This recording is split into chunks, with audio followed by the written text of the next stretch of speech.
பனம்பழத்தை அவித்தும் சுட்டும் அதன் சாற்றை எடுத்து வதக்கியும் சாப்பிடுவார்கள். இவ்வாறு சாப்பிடும் முறை தொன்று தொட்டு நம்முடைய முன்னோர்களின் பாரம்பரியமாக இருந்து வருகிறது. ஆனால் இன்றைக்கு பனம்பழம் சாப்பிடும் பழக்கம் கிராமப்புறங்கள் மட்டும்தான் உள்ளது.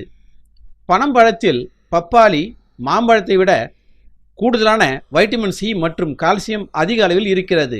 பனம்பழச்சாற்றில் நீர்ச்சத்து, புரதச்சத்து, கொழுப்புச்சத்து, உலோக உப்புகள், சர்க்கரை, வைட்டமின் சி மற்றும் கரோட்டின் ஆகியவை நிறைந்து காணப்படுகின்றன.